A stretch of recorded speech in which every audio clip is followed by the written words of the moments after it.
এই যে দেখেন মাছ বাজার আমাদের জন্য রান্না করা শুটকি নিয়ে আসছে। কোনো ধোয়া কাটা বাছা কিচ্ছু করতে হবে না, একদম রান্না করা। এই যে চেপা বোনা। তো আসলে আমি ভাত খাইতেছি, কি বলবো, মাশাআল্লাহ এত মজা যে মনেই হবে না যেগুলো আসলে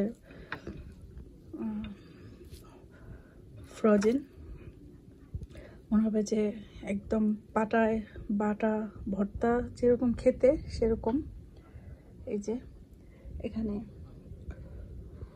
বড়ির আচার, শুটকি, চাপা শুটকি বোনা। তো আলহামদুলিল্লাহ বাংলাদেশের চাপা শুটকি বোনা খাইতেছি, খুবই মজা। আপনারা আবার কেউ ভাববেন না যে মাছ বাজারকে আমি প্রমোট করছি, মাছ বাজার আমাকে টাকা দিয়েছে কিনা। আসলে তেমন কিছুই না, আমার কাছে ভালো লেগেছে বলেই আমি শেয়ার করলাম। এই যে বড়ির আচার অলরেডি আরেকটা খাইতেছে মেয়েরা। তো ভর্তাটা একটু ভালো করে দেখাই। এই যে বেশ কয়েকদিন কিন্তু মানে খাওয়া যাবে, খুবই মজা, খুবই মজা, একদম লাল লাল ঝাল ঝাল।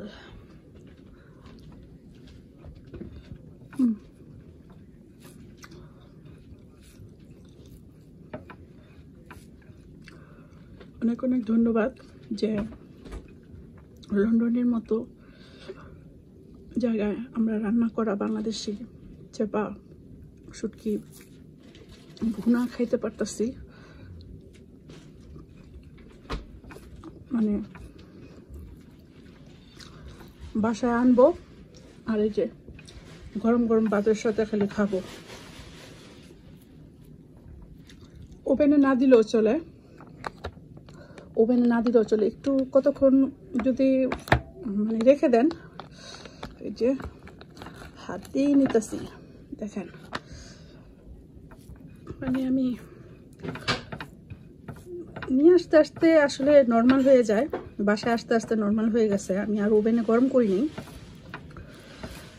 ঝাল লবণ সব কিছু পারফেক্ট।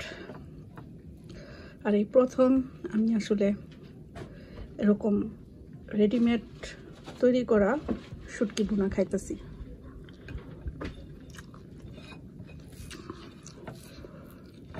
আলহামদুলিল্লাহ। ও আসলে শুটকি ঝাল না হলে কিন্তু মজা না।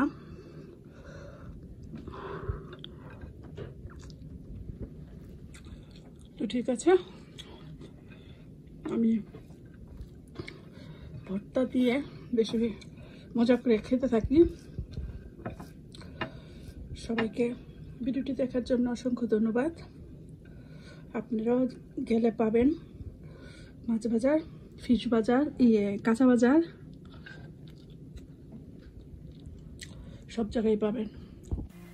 তো এই যে আচার আমি একটু খেয়ে দেখছি কেমন লাগে। আসলে খুবই মজা, একদম মনে হবে যে মানে আপনি ঘরে বানাইছেন অথবা মানে রাস্তায় যে আচার বিক্রি করে মামারা, যে টেস্টটা ঠিক তার চেয়েও বেশি। তো যাই হোক, আমার কাছে তো ভীষণ ভালো লেগেছে, বিশেষ করে চাপা শুটকির ভর্তাটা মানে কি বলবো, অসাধারণ লেগেছে। আর বড়ির আচারটাও মজা। তো এই আর কি। আর এই যে এখানে ও মানে উপর দিয়ে মনে হবে যে পেয়ারাটা কাঁচা, কিন্তু ভিতর দিয়ে এত সুন্দর পাকা ছিল।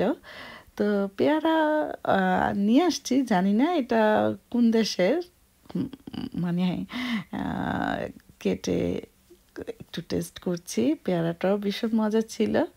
আর পেয়ারা বলবো না যে পেয়ারাও বাংলাদেশ থেকে এসেছে, কারণ আমি এটা জানি না কোথা থেকে আসছে।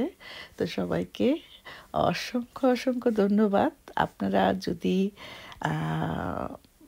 মানে এমন ভর্তা আচার খেতে চান চলে যেতে পারেন, হয়তোবা আপনাদের কাছেও ভালো লাগবে। এখনও আছে, গেলে হয়তোবা পাবেন। সবাইকে ধন্যবাদ। আল্লাহ হাফেজ।